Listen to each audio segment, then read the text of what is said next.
এখানে ডিসিপ্লিন খুব। রিবন বেঁধে আসতে হবে, মাথায় চুল খোলা চলবে না, বিনুনি করতে হবে, তারপরে ড্রেস একদিনও কামাই করলে চলবে না, এরকম সেরকম অনেক অনেক ব্যাপার। তুমি যে চালু করেছিলে না ছিল ইভা দিদিমণির আমল থেকে এইসব ছিল। আচ্ছা, তারপর হ্যাঁ, তারপরে যাই হোক খুবই কড়াকড়ি ছিল, ডিসিপ্লিনটা খুব ভালো ছিল। যাই হোক আমরা পোড়াবাজারের ছাত্রছাত্রীদের তুই বলতাম, মাস্টারমশাইরা তুই বলতেন, আমরাও তুই বলতাম, এখানে সব তুমি ছাত্রছাত্রীদের। যাই হোক ছাত্রীরা আমাকে খুবই ভালোবাসতো। এবার আমার কাছে এসে সরাসরি তাদের অভিযোগ জানাতো, রোজই আসতো দরজা দিয়ে। তো সে নিয়ে আমি বলতাম, আমি এত কাজের চাপ, মাথা তুলতে পারি না, তোদের এত অভিযোগ শুনতে পারবো না। একদিন রেগে গিয়ে বললাম, আমার কাল থেকে আমার ঘরের চৌকার কেউ ডিঙবি না। এরকম চেয়ারে বসি, দরজা দিয়ে ঢুকতো। তো এখানে আমার পাশে একটা জানলা ছিল। তারপরের দিন দেখি সব জানলায় দাঁড়িয়েছে, কী ব্যাপার, সবাই ওরা রাগ করছে, এই তোদের দিদিমণি বারণ করেছে না দরজা? হ্যাঁ, দরজা টপকাতে বারণ করেছে, জানলায় দাঁড়াতে জানলায় দাঁড়াতে বারণ, বুদ্ধি বার করে ফেলেছে। আমি হেসে ফেললাম, বললাম আয় ভেতরে। ওই যারা জানলায় দাঁড়াচ্ছে দুই একজনের নাম বলো না। সে তো কিছু, সে মল্লিকা বলে একটা মেয়ে ছিল, আত্রেয়ী বলে রজত বসুরায় মেয়ে, আত্রেয়ী বসুরায়। সে তো রাজ্য শুদ্ধ লোকের অভিযোগ নিয়ে আসতো, দিদি এই মেয়ের এই হয়েছে, এই মেয়ে। তারপরে তুই সবাইকার। আচ্ছা, মৈত্রী বসুরাও কি তোমার কাছে পড়েছে? না, মৈত্রী বসুরা ওরা আরো পরের ব্যাচ। পরে, হ্যাঁ, আগে এসেছে। তা যাই হোক ওরা এসেছে, ওরা এসে এরকম বলতো। মল্লিকা বলছে, কি অভিযোগ? না, রাখি পূর্ণিমায় ছুটি দেননি কেন? রাখি পূর্ণিমায় আমরা ভাইদের রাখি পরাবো না, ছুটি দেননি কেন? আমি দেখ না, তোদের দিদিমণিরা ছুটির লিস্ট বানিয়েছে এরকম। দিদিমণিরা কে? আপনি তো মালিক। হ্যাঁ, আপনি তো মালিক। সেরকম বাপরে। আর সে দিদিমণিরা জিজ্ঞেস করেছে, হ্যাঁ রে, টিচার্স ডেতে জিজ্ঞেস করেছে, কে টিচার হতে চাস? বলে, রক্ষে করো বাবা, আমাদের বড়দির যা দুর্গতি, কেউ একটু কাজে সাহায্য করে না। মেয়েরা মুখে বলছে, রোজই যখনই যাই, 3টেতেই যাই, 2টোতেই যাই, যখনই যাই তখনই আমাদের সবাই বলে, তারাই অফিসের লোকজন, উমাদা, কাশিদা, সবাই তারা করে, বলে যা, বড়দির এখনও খাওয়া হয়নি, বড়দি কখন সকালবেলা আসে, আর তার 3টে অবধি খাবার সময় নেই, আমরা কেউ টিচার হব না। বলছে, ওরে বড়দি তো বড়দি, তার জন্যে দেরি হয়, তা তোদের টিচার হতে আপত্তি করতে হবে।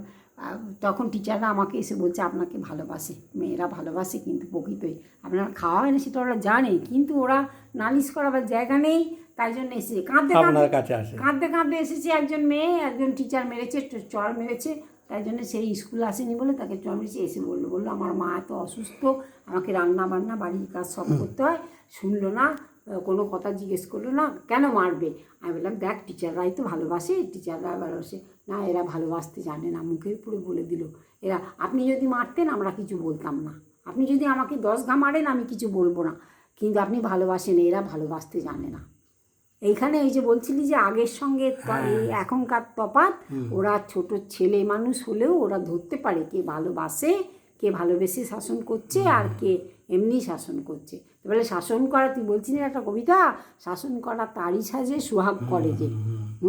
একটা মেয়ে হাওয়াই চটি ছিঁড়ে গেছে, চোখে জল এসে গেছে, আমি দেখতে পাচ্ছি, মুসলিমদের মেয়ে, খুবই গরিব ঘরের মেয়ে। তাই নিয়ে এত করুণ মুখটা দেখে আমি কাশীনাথকে জিজ্ঞেস করলাম, কাশীনাথ, একটা হাওয়াই চটির কত দাম? বললো, কত 70-80 টাকা নেবে। আমি 100টা টাকা দিয়ে ওই মেয়েটাকে ডেকে, তুই ওর হাতে, তুই বাবা খরচ করবি না, এই টাকাটা গিয়ে মায়ের হাতে দিবি, তোর চটি ছিঁড়ে গেছে, তোকে একটা চটি কিনে দিতে বলবি। আর জন্য একজন রাজমিস্ত্রি মেয়েকে আমি প্রাইভেট টিউটর দিয়েছিলাম সুনীলাক্ষ বোসের কাছে। আমাদের গার্জেন মিটিং হতো, গার্জেন মিটিংয়ে সে বলেছিল যে আমার মেয়েটা ভালো, কিন্তু ইংরেজি এই অঙ্কটা খারাপ করছে, কিন্তু আমার টিচার দেওয়ার ক্ষমতা নেই।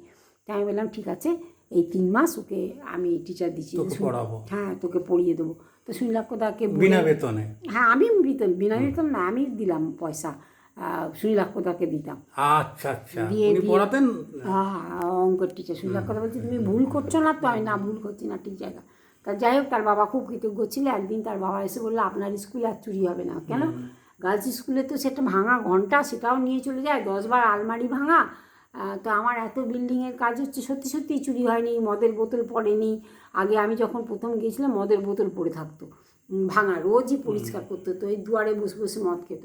বললো না, এই যে অঞ্চল থেকে, নাম বললো না, যে অঞ্চল থেকে চুরি হতো, তারা বলেছে, তারা খুব অভাবী, তারা বলেছে যে না, যে বড় দিদিমণি এসেছেন তিনি আমাদের মেয়েদের ভালোবাসেন, কাজে ওই স্কুলের ক্ষতি আমরা আর করবো না। আর শিক্ষক হিসেবে সুনীল এটাই কেমন আমার, ছিলেন? হ্যাঁ, শিক্ষক হিসেবে সুনীল কেমন ছিলেন? আমি তার কাছে তার সঙ্গে কাজ করিনি, কিন্তু আমাদের যারা, আমি অন্য সময় শুনেছি অন্য যারা ছিলেন, যারা তার সঙ্গে ছিলেন, যথেষ্ট সুনামের সঙ্গে পড়িয়েছেন, খুব ভালো করে অ্যাডমিনিস্ট্রেশন চালিয়েছেন। সে সময় কমিটিতে উনি ছিলেন, খুবই ভালো করেছেন। আমি ওদের কাছে যা শুনেছি, আমি নিজে তাকে কোনোদিন, আমি যখন ছিলাম তখন তো আলাদা কমিটি, আলাদা ব্যাপার। আর ওই আগের কথা যেটা বলছিলাম, আমি আটকে দিলাম, যে এইটাই শিক্ষক হিসেবে পাওনা। হ্যাঁ, পাওনা মানে কত রকমের পাওনা তুই বললে বিশ্বাস করবি না। গার্জেন মিটিংয়ে 9:30 বাজতে চললো তো, হ্যাঁ, এবার চলে যাবো। হ্যাঁ, তার সেই গার্জেন মিটিংয়ে গার্জেনদের ডাকা হতো, তারাও জানতে পারতো, তাদের মেয়েরা, আমাদের টিচাররা হুবহু বলে দিত একবারে, কোন মেয়ে আগে পড়তে পারে না, কোন মেয়ের উন্নতি হয়েছে, কোন মেয়ের কোন সাবজেক্টে সব বলা হতো। টেস্টের পরে ডাকা হতো মা বাবাকে, তা নিয়ে তাছাড়া মা বাবা প্রচুর নালিশ করতো। তো একজন মেয়ে এরকম খুব উদ্ধত টাইপের, তার মা নালিশ করছে, দিদিমণিরা নালিশ করছে, সে দাঁড়িয়ে দাঁড়িয়ে কাঁদছে। তারপরে আমি গিয়ে দেখলাম সবাই মিলে বকে লাভ নেই, শেষকালে কী থেকে কী হবে, হ্যাঁ, কান্নাকাটি করছে। গিয়ে গায়ে মাথায় হাত দিয়ে এলাম, তুই সবাইকে বল দিইনি যে আজ থেকে তুই ভালো হয়ে যাবি। এই যে বলছে বাজে মেয়ে বলছে দিদিমণিরা, তা তুই গিয়ে বল যে আমি আজ থেকে ভালো হয়ে যাব, পড়াশোনা করবো। তো ঠিক আছে, যেই গায়ে মাথায় হাত বুলিয়ে আদর করলাম, সে বললো আমি আজ থেকে ভালো হয়ে যাব, আমি পড়াশোনা করব, মা বাবার কথা শুনবো। তা যাই হোক, মাধ্যমিক পরীক্ষায় পাস করে সে আস্তে আস্তে আমার ঘরে ঢুকলো। তা আমি বললাম সেদিন কত কেঁদেছিলি, বলে সেজন্যই তো আজকে হাসছি। তার অনেক দিন পরে একদিন হাই স্কুলে গেছি, তখন 12 ক্লাসে ভর্তি হয়েছে হাই স্কুলে।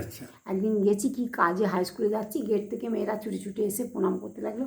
ও হঠাৎ করে ছুটে এসে আমায়, তার নামটা ভুলে গেছি, ছুটে এসে আমায় বলল, এত উদ্ধত অ্যারোগেন্ট টাইপের মেয়ে, কিন্তু কীরকম ভালো হয়ে গেল দেখ, এসে ছুটে এসে বলছে, বর্দি আপনার হাতটা একবার আমার মাথায় দিয়ে আশীর্বাদ করে দিন তো, যেমন মাধ্যমিকে যেমন করেছিলেন, আমি যেন এবারেও যেন টপকে যেতে পারি।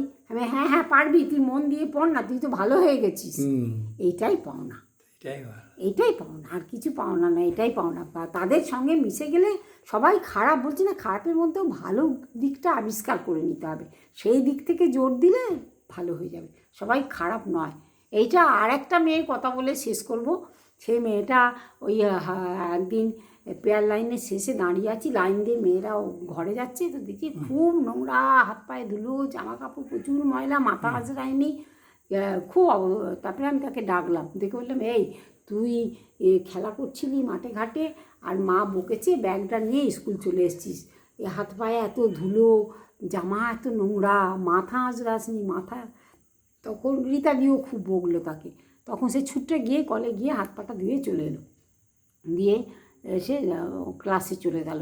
তখন তার বন্ধুরা এসে বলছে, ও বর্দি ওর তো মা নেই, ও একা, ওর আর ভাই বোনও নেই, ওর বাবা একটা ছোটো গুমটি আছে, ওর বাবা রান্না করে দিয়ে সকালে চলে যায়, ও খেয়ে দিয়ে স্কুল আসে, তাই ওর জন্য চানও করেনি, ওর খেয়ে ওর জামা কাপড় কেচে দেবে, খেয়ে ওর চুল আঁচড়ে দেবে, এইসব ব্যাপার। শুনে খুব মন খারাপ হলো, তাই তো মেয়েটার দুর্বল জায়গায় আঘাত করলাম, মা বলে বললাম, মা তো নেই।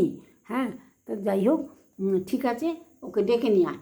আবার ওকে কাশীনাথকে পাঠালাম, ক্লাস থেকে ডেকে নিয়ে আসা হলো। তখন রীতাদিও আফসোস করছে, আমিও আফসোস করছি। তারপরে এবার সব শোনার পরে তখন ওকে নোংরা জামা কাপড়, মাথা নোংরা, গা তা সত্ত্বেও ওকে জড়িয়ে ধরে আদর করলাম।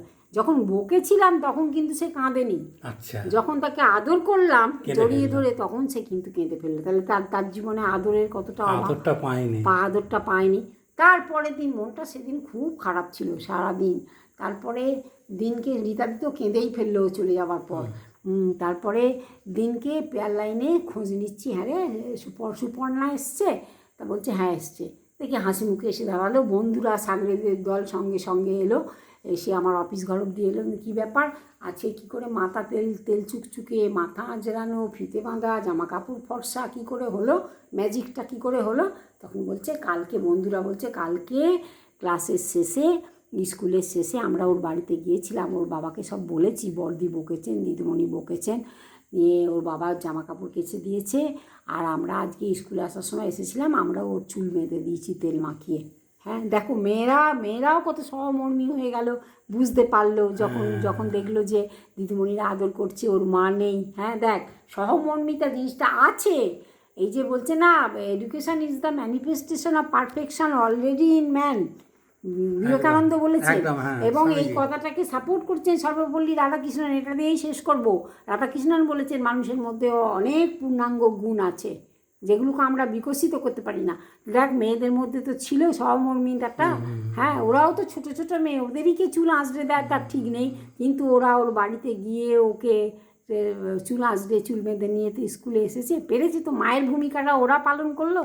তাহলে আছে মানুষের মধ্যে সেই গুণটা আছে। আর এক লাইন জিজ্ঞেস করবো, এই এখনকার যিনি ছিলেন এপিজে আব্দুল কালাম, উনিও তো শিক্ষক। হ্যাঁ, এবং রাষ্ট্র, ওনার নিয়ে 2 লাইন বলো। হ্যাঁ, ওনারও এই যে উনিও তো পড়াতেই লেকচার দিতেই মারা গেলেন স্টেজে। ওনার জীবনযাত্রাটা ছিল অত্যধিক সরল। উনিও এরকম একদম সাধারণ ঘর থেকে উঠে এসেছিলেন, একদম সাধারণ ঘর থেকে। আমি সেই পত্রিকাটা আমার ওপরের ঘর রং হওয়াতে আর উই পোকায় আমি পড়েছি যে ছোটবেলায় হ্যাঁ, খুব সাধারণ ছিলেন, কিন্তু খুব কৃতি, এরা খুব কৃতি মেধাবী। হ্যাঁ, এবং এরা এভাবেই মানে দেশকে এগিয়ে নিয়ে যেতে পেরেছেন। শিক্ষকতা, ওই যে বললেন না, শিক্ষকতা কোনো পেশা নয়, এটা একটা ব্রত। এটা একটা ব্রত। আমরা টিচারদের কাছে যা পেয়েছি, যা শিখেছি, তখন প্রাইভেট টিউটর কোথায়, খুব কমই ছিল না যে তা নয়, ছিল, কিন্তু কমই ছিল। হ্যাঁ, কিন্তু যা কিছু শেখানো তো স্কুলে যারা শেখাতো মন দিয়েই শেখাতো। আমিও আমার স্কুলে, আমি এখানে সুনীলাক্ষদা আমাকে বলেছিলেন যে তুমি তোমার এই শিক্ষক এত সুন্দর পড়ানোটা তুমি নষ্ট করবে না, মেয়েরা যেন তোমার কাছ থেকে শুধু অ্যাডমিনিস্ট্রেশন দেখলে হবে না, তুমি একটু পড়াবে। তা আমি এখানে প্রতিদিন প্রফেশনাল রুটিনের টিচার আসেনি, প্রতিদিন কাজ ফেলে রেখে ক্লাস করতাম। প্রতিদিন ক্লাস করেছি আমি। ওই মধুসূদনের মেঘনাদ বধ কাব্যের বিভীষণের প্রতি ইন্দ্রজিৎ ছিল, আর আমাদের আমলে ছিল ইন্দ্রজিতের যোগ্য লক্ষণ। এত শক্ত পিস কেউ পড়তে চাইতো না, কিন্তু ওটা লিখলে পরীক্ষায় অবধারিত বেশি নম্বর। ওইটা যখন আমি ক্লাসে পড়াতাম, যে এতক্ষণে অরিন্দম কহিল বিষাদে কেমনে জানিনু 80 লক্ষণ প্রবেশিল। লক্ষণ কী করে এলো? ওই যখন বিভীষণকে দেখতে পাচ্ছে, তাহলে বিভীষণই ঘরশত্রু, বিভীষণ ওই সাহায্য করেছে লক্ষণকে ঢোকাতে। আর ওই কবিতাটা যখন লেখেন, তখন মধুসূদন মা সরস্বতীর কাছে প্রতিজ্ঞা করেছিলেন, গাহিব মা বীর রসে ভাসি মহাগীত। আর এই করুণ রস নয়, বাংলা সাহিত্যে যে করুণ রস ছিল তাকে পাল্টে দিয়ে পুরো বীর রস আনবো। তা সেই বীর রসই এনেছিলেন উনি।